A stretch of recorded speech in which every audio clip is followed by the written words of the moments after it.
All right, g'day, hi, and welcome. Okay, don't let your ADD get the best of you. I just got to go grab my book.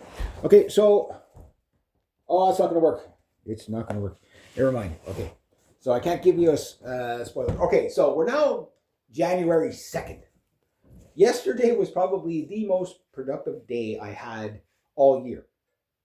But yesterday was the first, though. So I got up in the morning, check. I got a call from my buddy, talked to him for a bit, wish me Happy New Year, so shoot the shit for a bit. I come down here. I paint my Black Dragon. Black Dragon, yes, Black Dragon. It dawned on me after, but we'll talk about that later on.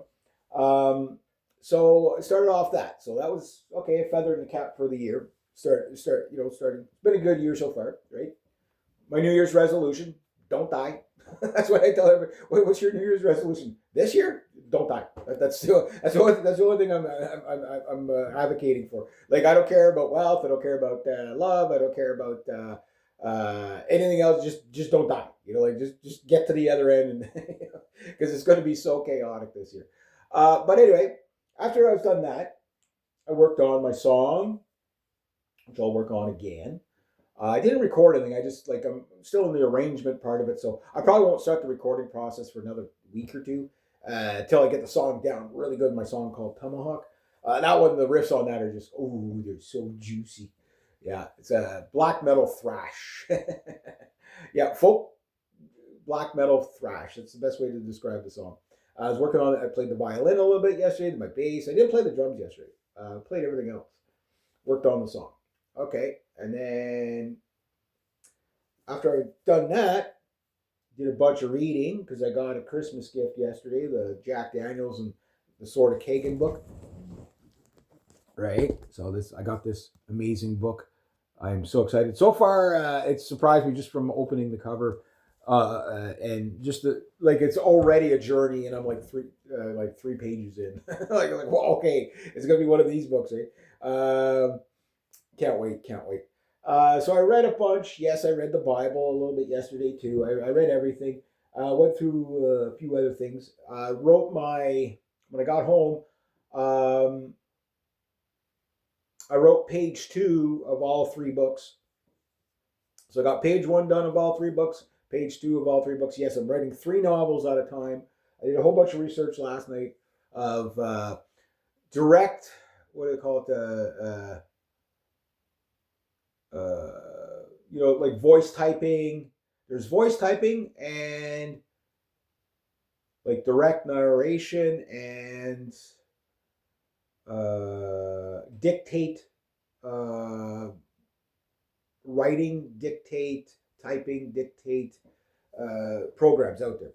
So it's like, it's just like some authors say, that's how I write like 5 books a year. It's like, well, because you can do like basically 4 times the speed, right? But then I also looked at typewriters, which I have a typewriter. My mom's typewriter. And I know exactly where it is. I don't know if it still functions. But that would be really cool.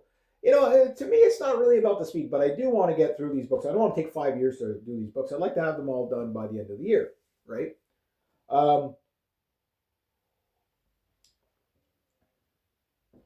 But the thing is I don't know how long each story is going to be, except for one, because one's already partially finished. Now I'm on like the you could probably say the voice recording of Dystopia 2060 is or 2060 Dystopia is basically already the rough draft is already out. Now I'm doing the first writing.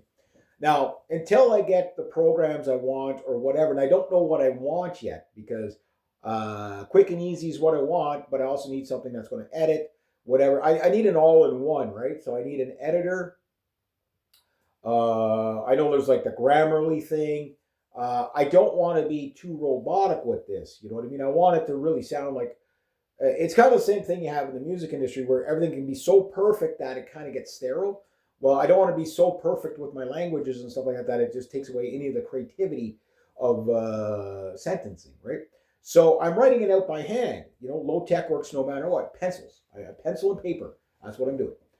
And the stories are flowing fairly easy because I've already got pretty much the entire premise of each novel in my head. It's just, will two of them actually be enough pages to be considered a novel? Or will they be considered like short story novels? I don't know. I don't really care as long as the story gets finished, right? And it's like, okay, once I write it out on paper, then what I might do is go to, like, I'm not going to get a ghostwriter, like, or into that kind of stuff because it's just like, ghostwriter, the cheapest you can get one for is like $18,000. Do I look like a guy who has $18,000? Do you think I would be, you've seen the videos I put up. Do you think I have $18,000? No, I do not have $18,000. But if I could get an editor, even if they said, okay, yeah, I'll write your book for you. We'll work on it together. I'll do all the editing, like editing and whatever, and write it out for you or type it out for you or whatever. And it'll cost you $400. Okay, I'd take a gamble on that for a book. Maybe not right away, but like it's like if things are really slowed down, okay, well, pay for the help. Okay. But if I could do it all myself, write it all out, and then have editors edit it and like correct the grammar and all that stuff. Like the process of writing a book seems to be kind of like stage one, stage two, stage. Like there's a lot of people putting their hands in the cookie jar here, right? And I want to eliminate as much of that as possible. Problem is I know that my punctuation and grammar is not perfect. It's not always King's proper English.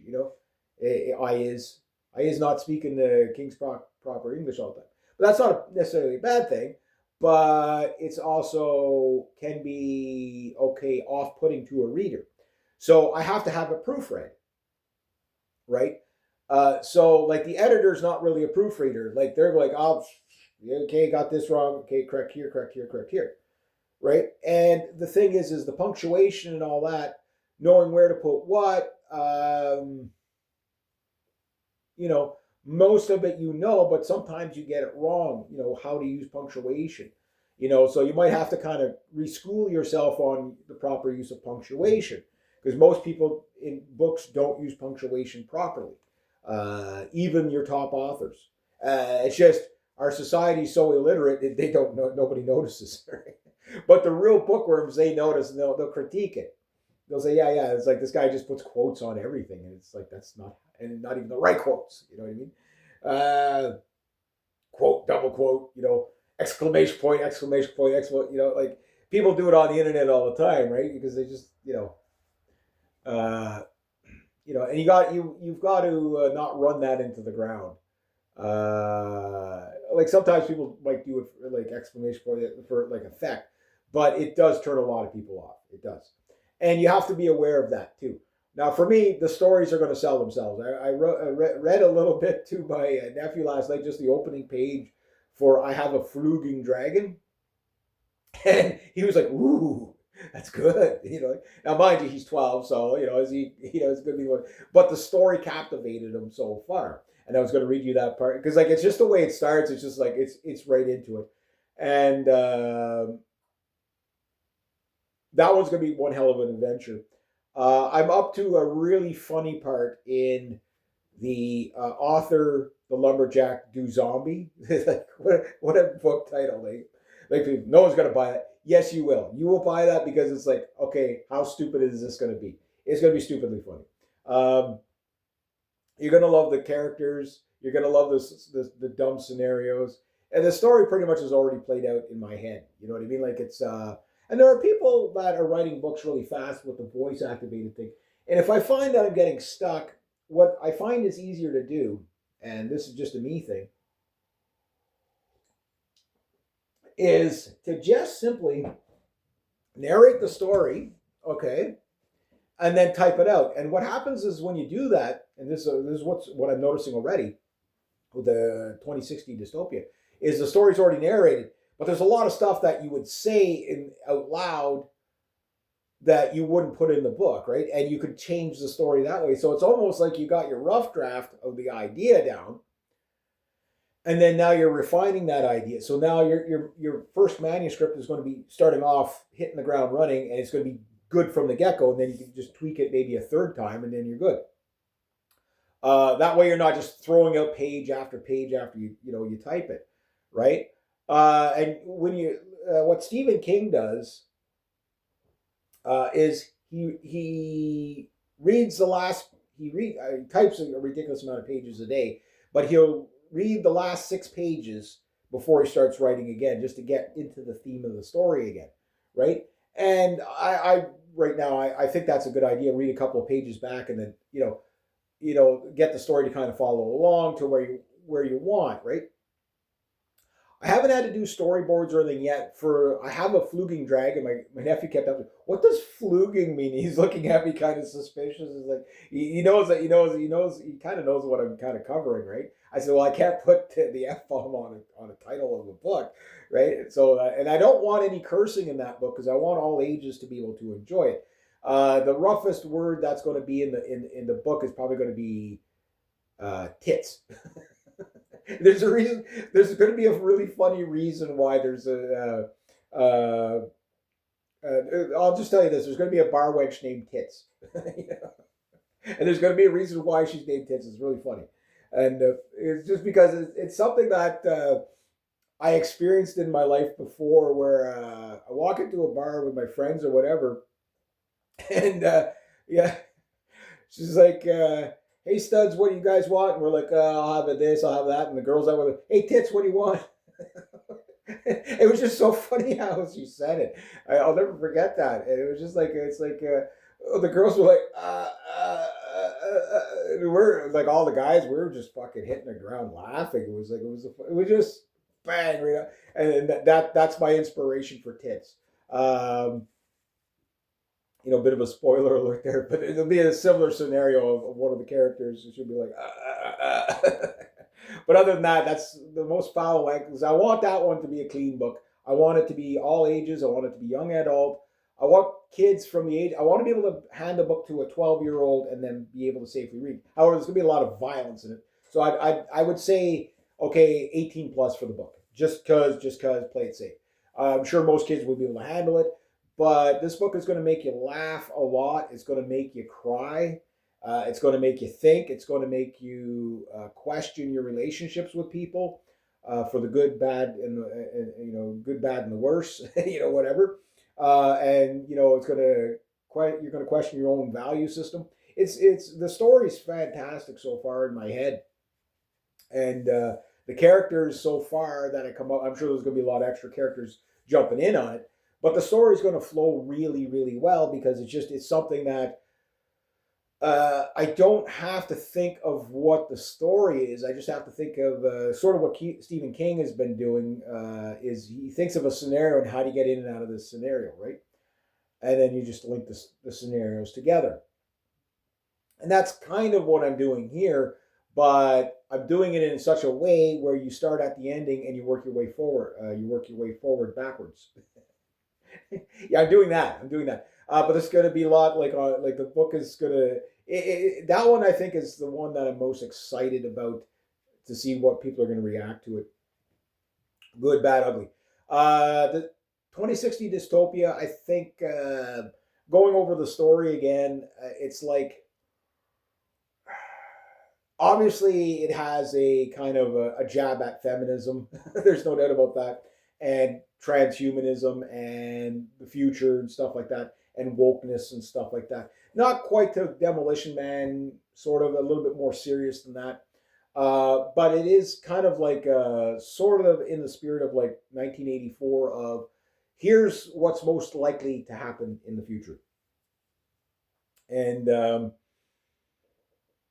there's going to be like some real life experience in there. I do have to change the character. I can't make the character me. But I haven't decided on who the main character is going to be, but the ethos of that character is going to be very me driven. Kind of like if I was waking up in 2060, the book starts in 1994, on a beautiful day, bliss day in 1994, with me and my ex-girlfriend riding around on my old panhead chopper, which actually happened. That part is actually a true story.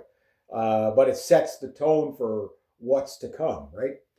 and then it jumps to 2023, and then in 2023, this is when I came out with Dystopia 2060. I'll start it in 2023, and the funny thing is the amount of world predictions that came true at that, and then I wake up in 2060 out of a coma, right?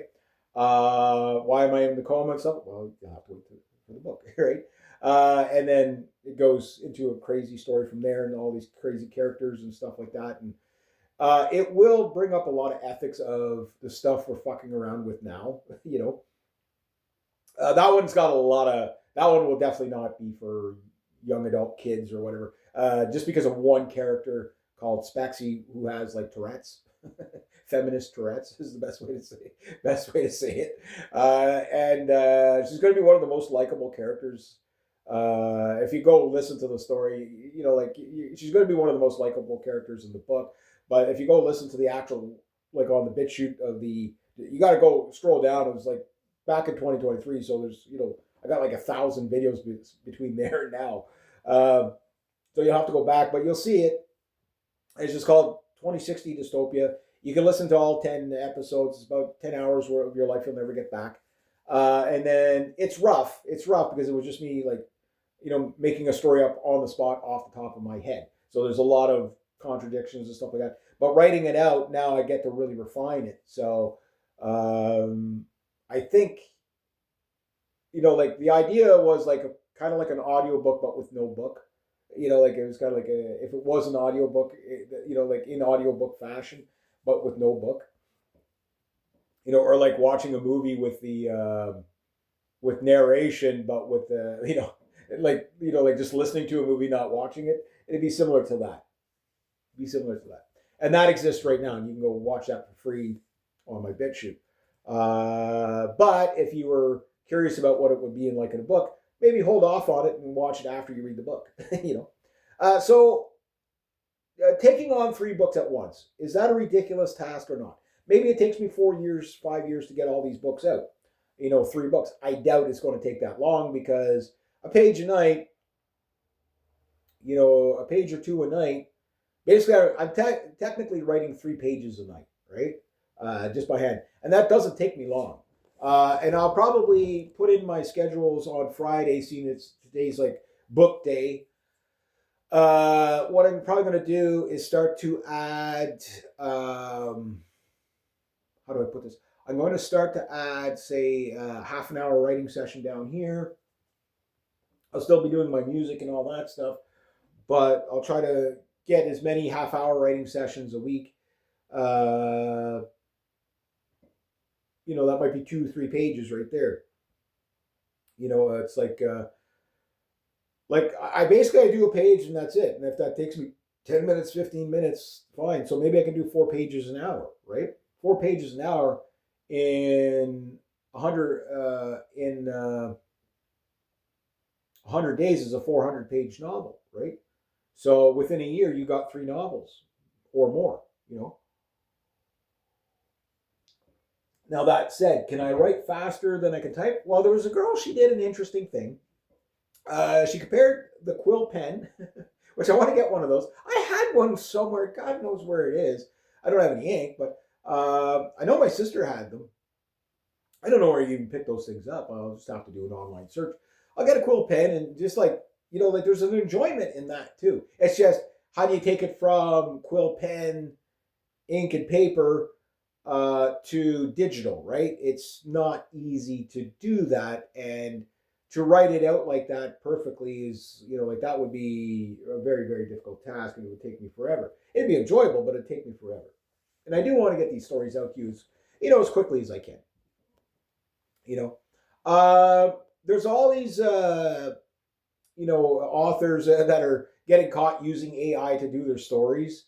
And I think the AI can give you a good outline, but I don't think the AI can tell you a good story without knowing it's AI, just because of how it pronounces things and stuff like that, and would write things down in the fashion it would write it. You get these glitches all the time, and it's like, okay, who the hell wrote this? It doesn't make any sense.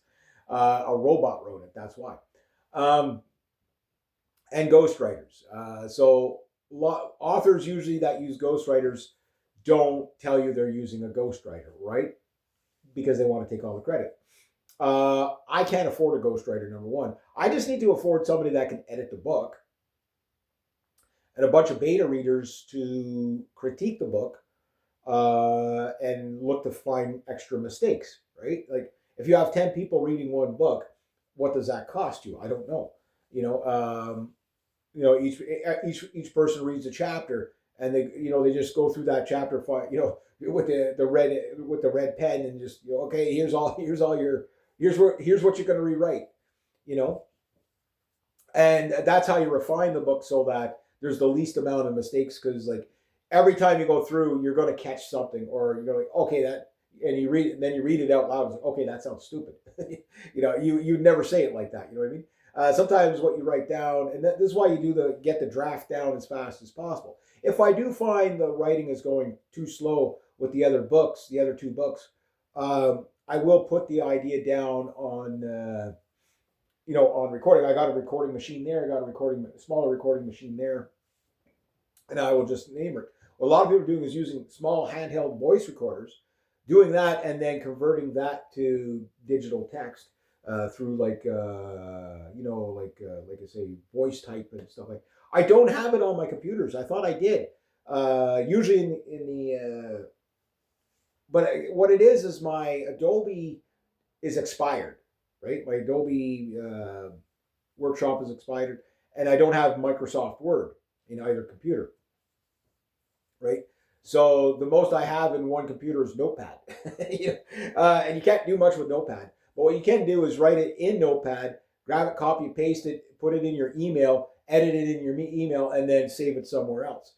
A real slow, tedious way to do it. So I started looking at typewriters again, digital typewriters and stuff like that. And they got these neat typewriting machines. They even got, like, if you want to write by hand, which would save you a lot of paper and stuff like that. But I don't know if you could still get ink for typewriters. I think you can. There's enough people that still do it for fun. I don't know if you could buy like an actual typewriter anymore. But there's a lot of people that are moving back to that retro stuff, like CDs and DVDs and VHS and betas are making comebacks. Like tape cassettes are making comebacks. Records are making comebacks. The digital thing, people want to own stuff, right? And we're in a world where people can't afford anything anymore. So like I talked about it before. It's called the economy of convenience or something like that. Not economy of luxury, but economy where, okay, I can't afford a car, but I could buy a really nice book. Like just these little economy of gratification, I think is what is the term. It's basically the Gen Z economy where, the poor buggers, like they don't have any money and everything's just inflating to ridiculous. So like, okay, well, I can't own a car, I can't own a house, but I can own a nice book collection. I can own I could take a trip somewhere. I can't take a trip because I'm too broke and I'm working all the time, but I can own a quill pen or a vintage typewriter, like the digital AI stuff, like, and I made this prediction for 2026 that you're going to see people kind of like just shutting the computer off. Like they just had enough of it. You know what I mean? Like, it's like, okay, it's great. It can be used it's a great tool, but it's mostly a waste of time. The internet is mostly a waste of time for most things. There's nothing really super productive on the internet. Like video games, there's nothing really productive about them. It's mindless entertainment. You'd say, well, so was TV. Correct. I do believe, like, okay, yes, book sales are going down, but it's still the largest out of all entertainment things out there, mediums. Books are still number one. Like it goes like music. Okay, music is like something like $50 billion industry a year, at least in the States. I don't know what it is worldwide. TV, movies, and stuff like that is something like $28 billion a year. And book sales are like something like $98 billion a year. Like that's a huge industry, right? Even if it's shrinking a bit. And there's publishing houses that are getting out of it and stuff like that. But I think a lot of the publishing houses, they're not getting out of it because there's no readers or people buying books. It's because people are self-publishing and getting rid of the middleman, right? which I'm all for getting rid of the middleman because it's too damn expensive. But if you don't put out a good product, like again, get your good editors and stuff like that. Like I don't need to work with a story writer. I am the story writer. And I'm sure if I worked with a collab with a story writer to refine the story, it would be better. But it wouldn't be me. You know what I mean? Like I don't want to go that far. Hire a good story writer. But then your book won't sell as much. You don't know that. You don't know that. And you could use, again, with self-publishing and stuff like that, you can basically do that stuff not for free. Like they take a chunk. But the big one, like one advantage we have over the Americans is copyright. In Canada, it's an automatic, right? So you can go and get a free ISBN number. You can go get a free barcode, whatever. And, you just have to document when you created your work, and then copyright's fine. You're not going to lose your book to copyright. There was one lady, she lost something like 80 grand because of copyright. Like she used a collage of something else from the internet to make her book cover, which was a dumb idea. And now it's like, okay, well, you have to prove that that's your material. If not, my covers are not going to be made. Well, I could probably design them on AI, but I don't want to use any sort of thing that can come back in the future and say, oh, well, you use that program and now that program is a paid service. So now, it's copyright infringement. So I'd even do like actual artwork myself and design it myself, and like print it out, and then physically draw the thing on a piece of paper, whatever I have to do to actually do the cover artwork, so that nobody can do a copyright claim against me later on. Because people do shitty things like that to people just because, like, oh, well, I can make easy money by just stealing this other guy's stuff by doing a fake copyright claim against them. Like people are like that, right? So you got to protect yourself. But that's when you get to the marketing angle of everything. And maybe at that point you pay somebody a little bit of money to take care of all that stuff for you. That's fine. That's fine. If I could do it all myself, and it takes me a little longer, and I could do it without the middleman, I'll do that.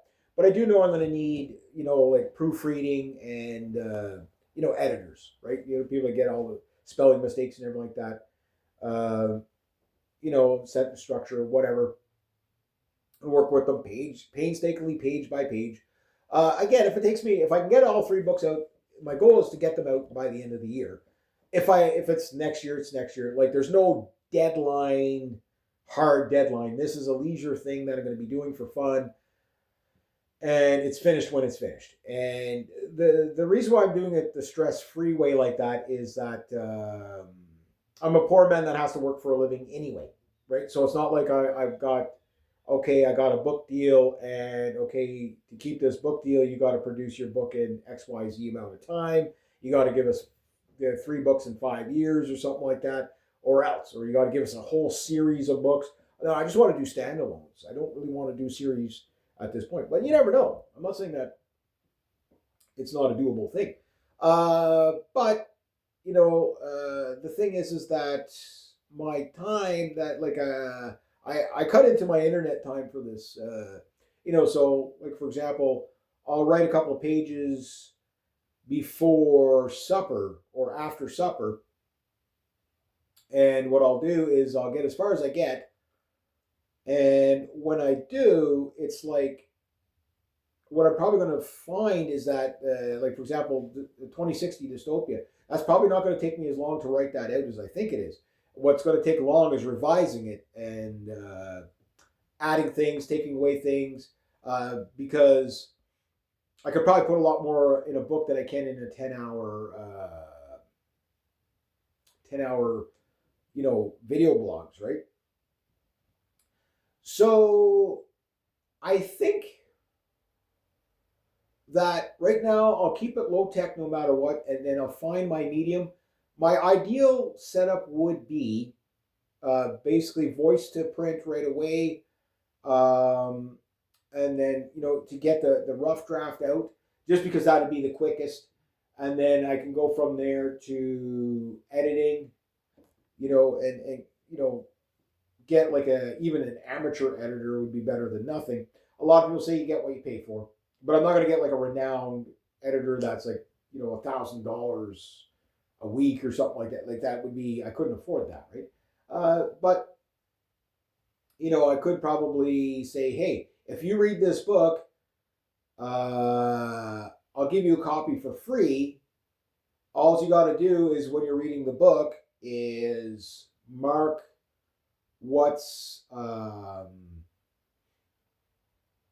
like find the spelling mistakes and stuff. That just go under help edit it, right? So that would work. That could work. But you'd have to have people that would be professional enough to do that. So, and then you get a free copy of the book. So all you got to do is read it and, do a little bit of editing. And, all you have to do is say edit 10 pages, and you get a free book. Most people would take up that offer. And that would be way cheaper than probably hiring somebody. You know what I mean? So every, if you have 450 pages, you give out 40 books. Okay, that's a big hit, but it's probably cheaper than buying paying for a big, like a big time editor. But you got to get somebody that's, worthy of doing that, like there would be a criteria. So you could probably do that fairly easy, or maybe get them to do 20 pages, and then it's like, okay, you give out 20 free books. All they got to do is catch mistakes, underline the mistake, and or make a note or whatever in the book. Give the copy of the book back. Give it to the editors. They can go through it. And it wouldn't be a copy of the book. It'd be the digital draft, and whatever. And then compare it with what I don't know. We'll see. But the thing is just to get the story down. So the typewriter, if I can get ink for the typewriter, or if my typewriter actually still works, I don't know how much ink is left in that thing. I used to be able to get spools, but I don't remember. I guess Office Depot maybe would have it. That's where I used to get it. And you can get typewriter spools. I'll have to go into Office Depot on their website and see that. Because there's still people that use electric typewriters, but everything's going digital now, right? And digital is cheaper, right? And there are these digital books, but the thing about them is they only upload to the cloud. I'm like, I want to be able to print directly off of it. I want to be able to upload it to my computer and have all those documents, in files so that I can ship them off to an editor or whatever. So I got to see what's, what the software angle of these things are. It's not just about typing them out. If so, not too bad. And some of the machines are like $80. Some of them are like $500, right? I'm not going to spend $500. Yeah, not until I know I'm like really into it. Pencils are cheap. You know what I mean? Pencils are cheap. Slower, but cheaper. But let's say you could do like 300 words every 20 minutes. Okay, so that's about 900 words an hour. Okay, so if a novel is 50,000 words, okay, you're looking at a little bit more than 50 hours or 60 hours to write a novel. Which, if you were just to sit there and write an hour a day, you've got your novel written out by hand with the rough draft written out by hand with no edits or anything like that within 60 days or 2 months, right? That's not bad. Now, if you're making the story up as you're going, okay, that might maybe it slows you down, and then with editing, it might be you can only do 200 words every 20 minutes. So then that's 600 words an hour, or we'll say 500 words an hour. Okay, that's the fastest you can write. So now you're looking at 100 hours to write a book, which could be about 3 months. That's still not bad. It's just the editing and everything else that's going to take the time, right? So the pencil way is still the cheapest viable way. Okay, yeah, you got to buy paper and stuff. You say, well, no, the easiest way is to type it out on the computer and just save it that way, if you have the program. But a program, if you don't have the program, The program's $300. You might as well buy the typewriter. You know, the digital typewriter, right? You might as well go that way. You know what I mean? Like there's no free lunch here. Paper is probably the cheapest because I can buy just big binders like that, paper binders, and just go to like the student supply stuff and just buy like 10 books like that for like $1 a piece or $2 a piece, and you could write probably 15 books. There's so much like that. There's probably about 300 pages or 400 pages. That's probably a novel in itself, right? And then when you're done writing it out, like I say, you can have it. You can sit there and narrate it, read it out, do your corrections while you're narrating it. You can do a whole bunch of things, or narrate it first and then just write down the narration. That seems to work pretty good for me. So I don't know. We'll see. We'll see how many different things I try. But that's so far. Yes, I'm writing 3 novels. It's my first time writing novels. Caveat. I attempted to write a novel about 20 years ago or so, whatever it was. And I got maybe about a chapter in, and life took over, and I was just too busy, blah, blah, blah. Still too busy, but, I'm at that age where I can kind of prioritize my time a little differently because I work for myself. And what has happened is that, to continue that old story, sounds like a no-brainer, but I was in a different headspace at a different time. I was a different age, right? So right now I'm not in that headspace anymore. I'm not in that time anymore. And I've got 3 stories that are fresh in my mind, and one's already sort of taken care of.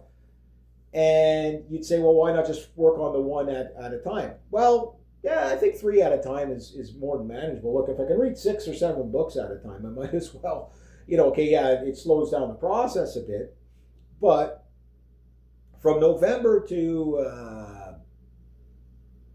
December 30th, I basically read 2 big novels, with only reading like about a half an hour a day average. You know what I mean?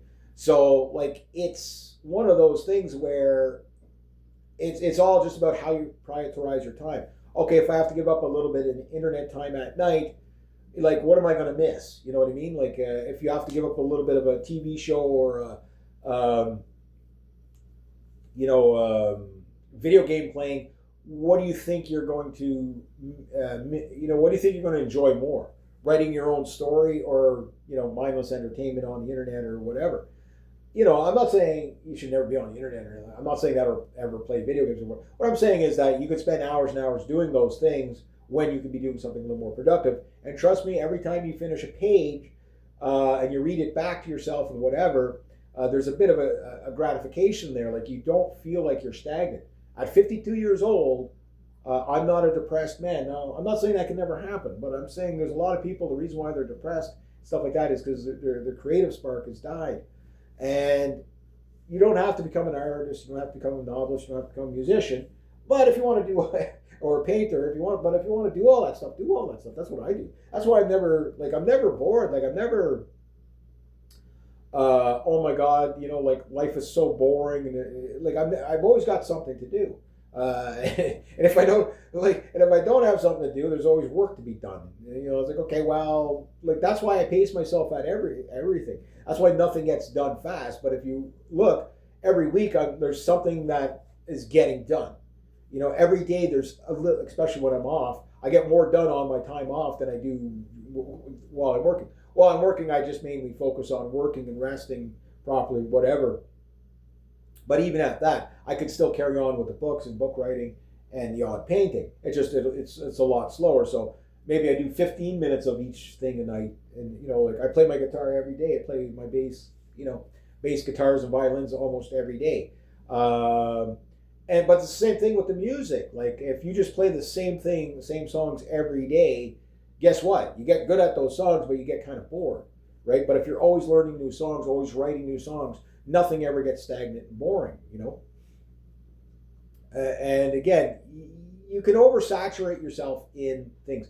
As the saying goes, it pays to specialize. So if you're a writer, just put 100% of your effort into writing. But you might get sick of writing from time to time. For example, Stephen King. I'll use him because he's so popular. I didn't realize he's a metalhead. I'm like, well, I don't agree with Stephen King on a lot of political stuff. I think he's a little unhinged that way. But as a writer, there's no doubt he's a phenomenal writer and whatever. But, like he has to get out of his head sometimes too. You know what I mean? And just like, okay, I'm just so sick of writing. You know what I mean? Being stuck in an office all day writing on a nice spring morning or something like that where you want to be outside. Yeah, nobody like in the summertime, I don't want to be stuck inside doing stuff. But, after supper, the sun started going down. You don't mind, but, like you don't mind that. I can only imagine what I'll do down here during next summer. Like, I mean, it'll be like I'll be down here. Normally, I'm up home for supper, but I don't care if I eat supper a little bit late. You know what I mean? If I get home from work and I come down here for 2 hours and I jump on the drums and start recording, or jump on the guitar and start recording, whatever, practice my set list, whatever it is, I'll have a schedule. It's not a rigid schedule, but it's a schedule that you try to keep to every week. And the consistency is what gets you. So if you get a couple of days where you just don't write anything, okay, fine. But writing 10 minutes a day is a very achievable task. Or a page a day or whatever. Okay, a page, that's good. And if you got the flow going, keep going. Like when I write, I turn everything off, no distractions. The same way when I read, I don't like distractions. And that's why you can really get into it. Same with the painting. I mean, you can listen to music while you're painting and stuff like that, but I find you don't need to do that. This is something that a lot of people don't seem to get. Like, if I'm writing a song, for example, okay, I'm not listening to music while I'm writing a song. I can watch the internet and listen to a show while I'm writing a song and just noodling away, because muscle memory being what it is, my hands will just do the thing, right? Whether I'm listening to it or not. And at that point, I'm just practicing technique and whatever. Not really practicing. But then when I want to actually know what I'm playing, I shut everything off and I'm there. I'm in that world. I'm not in the other world. I'm not divided attention. And some people think, well, I work best when I, got music going and stuff like that.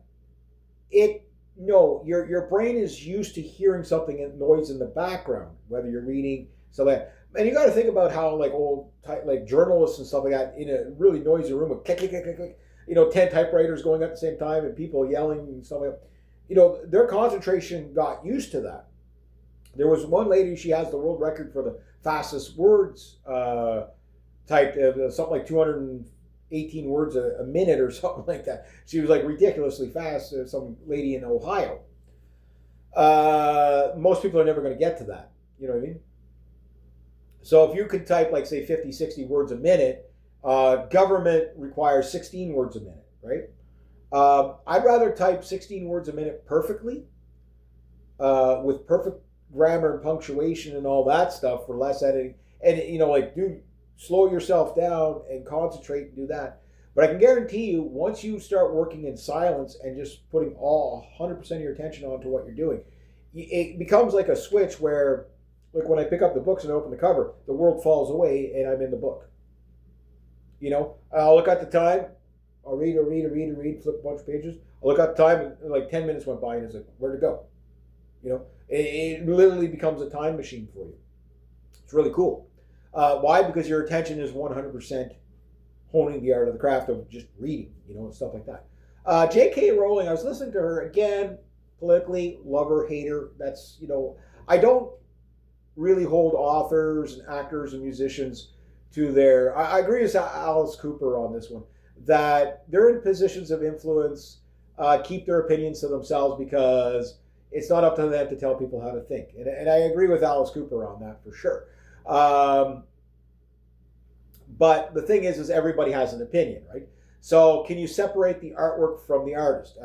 Pearl Jam, Eddie Vedder, love the man's work. You know what I mean? Don't necessarily like his political stances on everything, right? Does that mean I hate the man? No. It means we're not going to see eye to eye on everything. That's fine. Maybe he wouldn't like me. You know what I mean? That's fine. Kurt Cobain didn't like Eddie Vedder. He's like, yeah, I don't really like the guy, And that was kind of funny because you thought, well, these are all grunge guys. They're all going to get along. And he's like, well, I could tolerate him. Like when Kurt Cobain says he can tolerate you, this is a guy, you know what I mean? Like Kurt Cobain was quite the character, right? Like God rest him, but I mean, what he was a bit of a walking disaster. So when you have the walking disaster tell you that you're kind of like you're barely tolerable, you know, what does that say about the character? I'm not taking jabs at Eddie Vedder, but I'm just saying, you know, like perspective. You know what I mean? But that said, no, you can separate the art from the artist. I believe you can do that. And J.K. Rowling said something interesting about writing. She says, there is no right way to do it. There's no right way to do it. She goes, and not everybody has the answers, self included. She goes, it's a learning experience every time. And I believe she's 100% genuine and correct about this. Like, you might not like her political stances on stuff, whatever. But on some stuff I agree with her, on some stuff I don't. But one thing I will say is she's an intelligent lady. She's not stupid, right? You could say the same thing like Eddie Vedder. He's an intelligent man. You could say the same thing about, Stephen King. He's an extremely intelligent man. So that's kind of the point I'm making here is that when you're putting things together and how you put things together, there's no one right way to do it, but there's also do what you want to do to convey the story you want to convey from the point of view of not trying to appease everybody. Because if you do, I don't think you're going to have genuine stories. And this is why we have 80% of the books all in romantasy. Like, it doesn't matter what the genre is, it's romantasy fiction, romantasy sci-fi, romantic, like it's just all romantasy because everybody's just trying to jump on the bandwagon. And this happens in every genre of entertainment, whether it's music, whether it's movies. Like, you get a band to come out with something really good, suddenly there's like 10 clone bands, 100 clone bands, 1,000 clone bands. You know what I mean? You don't get to hear all 1,000 clone bands of the one band, the original band, because they lose attention before they can get that far, right? Where maybe the top 10 clone bands might get a following, and then after that it drops off drastically. Well, it's the same with writers. Like, how many Stephen Cologne books are out there? And something J.K. Rowling was saying, like at first you write a book and whatever, and then you write a book that kind of mimics your favorite authors. Read as much as you can to get as much knowledge as you can, get as well read as you can, because it'll just make you better at it, from the experience of that alone. But, it's not bad if you're, kind of mimicking other authors. That means you're learning. It's a learning process. So every time you do a book, it's a new learning process. So every author has a different thing. Like, for example, one author was saying, start with the ending, get a really good opening line for your book, and start with the ending, and then fill in between. Stephen King's like, start with the ending. He's like, what? Don't do that. You know what I mean? Because that's not the way he does it, right? The way he does it is he thinks of a scenario and then writes the story around the scenario. It's maybe that'll work for you, maybe it won't. A lot of people, and you see this in the music industry, you see this all over the place, where it's like, here is the formula to writing a number one hit song. And what they did is they take the top 10 songs on the charts, right? And they basically take the cadences of how the songs are arranged and like that, and the songwriting angles of it and whatever, and you find a theme. It's like, oh, hey, all these songs kind of have the same formula, like how they're structured and everything like that. And then you realize it was all written by the same guy, and the artist just, they're just, they just basically put they just perform the song that's already been written. And people say, okay, well, I'll do that, and that'll be the number one song. And they do the exact same thing that, like, say, Taylor Swift is doing or whatever, or whoever's up at the top of the charts. And bada bing, bada bang, nothing happens. Why did nothing happen? Well, because you're not factoring in that person has a deal, has extreme promotion, has a lot of people invested in her. You know what I mean? Like that's going to go further than your songwriting abilities. I'm sorry to say, but that's true. So you have to build your way from the grassroots up, with the humbleness that there's probably a good, like I'm going to write these 3 books. Maybe 2 people will buy them. Maybe 20,000 people will buy them. Maybe nobody buys them. That's so you got to write the book with consequences be damned. And the idea is about learning the process and to see if it's something. Because I would love it if I could, kind of retire my chainsaw tools and stuff like that, and just do writing and music and painting and stuff like that. But I know reality says I'm 52 years old and I still haven't made it as a successful musician, even after releasing 3 or 4 albums already. You know what I mean? It's like, you know what I mean? Like it will hit you at some point. And most people will give up as soon as it dawns on them. Then I'm like, well, then you don't understand music. You don't understand the right. You're doing it because you love to do it. You're honing the art of the craft. It's just if you're lucky enough, other people will enjoy it too and support you. That's it. That's the whole key. And then when you look at it like that, it takes a lot of pressure off of making it big. You know, because sure, everybody wants to be independently wealthy, but some people have to, get up in the morning and go build the world too. You know what I mean? Like that's important as well. So anyway, yeah. So the books are started. I'm going to see how much momentum I can keep going with the this winter. How much I can get written. If I'm lucky and I can get all 3 books written, the drafts will be done within 3 months of all 3 books. There's no doubt about that. Whether they're done verbally or they're done written out doesn't really matter. I could spend hours down here just narrating the story. I'll bring down my other laptop, narrate it, make the video, and then write it out, type it out, whatever I'm going to do. If I get my mom's ink for my mom's old typewriter, I think that'd be fun. Okay, got to get a stock up on some paper, but typos. That's what the liquid ink was. Whiteout. That whiteout. So I'll have to buy a whole bunch of that. I'll just do the typo and just, pen in the corrections or whatever. Much easier. Proofread it. But the idea is that if I shop the story, which I will shop the story to big publishers and say, hey, look, I got 3 stories. What do you think? And if they're like, oh, well, we like the story, but you have to make it appealing to, you got to ditch this, you got to ditch that, because we want you to have the story about this. Okay, no, see you later. I'm not interested. Yeah, but it's $1 million book deal. Not interested. Well, I'd be interested in $1 million book deal, but I'm not going to compromise on the stories that, it's like, okay, yes, you got an audience, you got to make money. I get that. I'll go the self, like if the story's good, it'll sell itself. It's just a matter of promotion. And the one thing is, how do you promote it, right?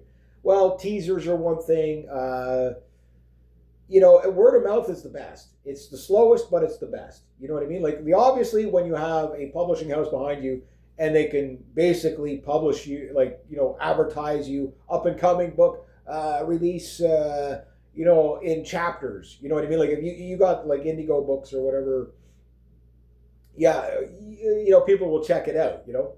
Maybe your first book doesn't do that well, but the other 10 books after do phenomenal because you build up a base, because you've got this huge platform to shop your books for you. It's basically, you write the book, get it all done, publish it, and wait. Who knows? Who knows what can happen? It would be cool if I could make money enough that I could retire from my regular, hardworking job and live off the royalties of that. That would be a dream come true. And then I could work on my music all day and just write a book a year or something like that, or maybe 2 books a year or whatever. But I'm going to take a jab at 3 books at a time. I've got enough storylines in my head. I'm good at coming up with stories. I've always had an overactive imagination. Might as well put it on paper or whatever. You know what I mean? So we'll see how I go. I'll probably give you the first spoiler of all 3 books, probably it's the end of the week. Probably the end of next week. You're going to get something. Maybe you'll get 3 or 4 pages read, whatever, maybe a first chapter on one, who knows. I want to get you enticed into it.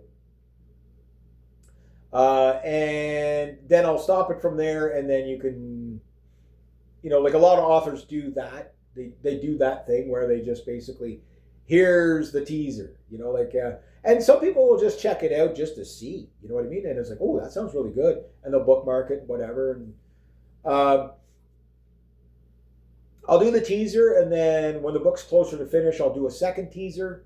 And then I'll have a schedule that I'll bring it out on, and then once it's in draft, then whichever book is done first. I have a hunch that the second book will probably be the shortest one. It's hard to say. The first two, they might, like I say, they might be only like 300 pages. They might be 200 and some odd pages. They might be a short novel. That's fine. I'm okay with that. Like I'm not committing myself to a single kind of, it has to be 5,000 or 50,000 word novel. Like I'm not committing to any length. All I'm committing to is finishing the books and giving you really good stories, even if they're shorter stories. In fact, some people might like the shorter stories because they can read them quick, right? And that's a great way to tease people into, oh, what else is he going to write? The third story, that one's going to be long. I have that one's either going to be 400 pages or 1,700 pages. Like, that's a lot. It's a lot. It depends on how far and how crazy I go with the story. I do want to write a book that I'll give you an idea. What I'm after is writing something that's worthwhile reading. That's going to be like, I'll show you the thickest book I have here.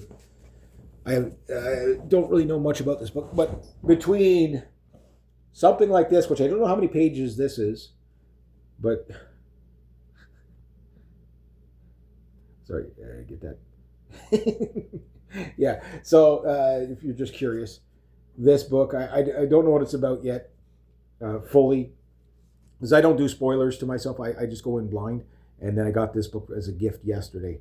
What a way to start the year. Oh, I can't wait. And this one is, I'm already started reading it. I was going to put it off, but I'll have it done by the end of the month for sure. And yeah, I'll be probably telling my aunt how great it is and everything like that. And again, that was supposed to go to the library, but what ended up happening is instead of buying it for the library, she bought it for me. Her and my uncle bought it for me because I shovel off the step for my aunt and uncle all the time because my uncle has a bad heart, right? So whenever it snows a lot, I just go ahead and do it for them. I don't ask for anything in return. They're my family, right? And I do it for my aunt as well and stuff like that. So try to make life easier for my my relatives as possible. And every now and then I get like and there was like cookies and bakings and stuff like that. Yeah, so I get treated really well. But I got a bottle of Jack Daniels and the Sword of Kagan yesterday for the 1st of January. So what a great way to start the year. And what a way to end the year. 2025 is like, yeah, I'm going to write 3 books. So New Year's Eve 2025, I didn't go out because there was nothing happening in the town. And I really didn't want to get drunk or anything like that. I know I keep showing off my liquor cabinet, but that's just kind of like more of an aesthetic than in like that's going to take me 10 years to drink all that alcohol. Like it's like every Friday, one finger in a mixed glass just to say I did it. That's yeah. Now, mind you, I'll tell you what I'm not going to drink though. This beer from the 1980s or 1970s. That's a Labatt 50. It's never been opened. There's stuff swimming in there. That was in the basement. It's like, and there's an old Coke bottle over there too.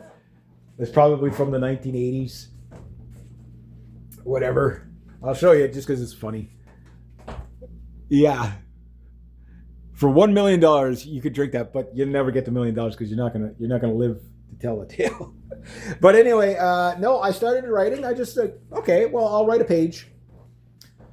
And a page, I got some of the story here on this book here. This is also my songwriting book, so I got to get more books. But I do a spaced line, whatever, because I'm going to do, need spot for corrections and stuff like that. But one of the things I'm going to do, like I say, is get the stories down. If it takes me too long to write, while everything's fresh in my head, I'll just narrate it down. But I'm going to get like a proper little recorder. Now, mind you, my sister got me this for Christmas. It's used, but she ended up getting a BR1200 like I do that I use for my music stuff. But she got me this, so something like this could be pretty cool. It can run on batteries too. I'm going to use this for like live performances predominantly. And it's basically a 6-track recorder. It's a really cool little machine. It's a little dated in technology, but it'll do the job. So if I'm playing a show live, I'll do that. But one of the things I'm going to do is one of my cousins, he does that whenever we have the fish fry. We didn't have the fish fry this year, but whenever we do, one of the things he does is he brings a little digital recorder. He can record for hours with it. And when he records with it, what he does is he basically he converts the files on, so he can upload them and whatever. It doesn't record phenomenally, but like if I'm down here by myself and it's nice and quiet, and I just grab the thing and just start basically recording 2-3 hours at a time, whatever it is on my story, and then just listen back to it and just play it, or listen back while I'm playing it, write it down or type it out or whatever. Even if it's not the fastest way to do it, it could be a way to do it that could in theory, be very fast enough that I could get these 3 novels out. Again, I don't know how big the third book's going to be. Maybe it's only 400 pages, but considering where the storyline's got to go,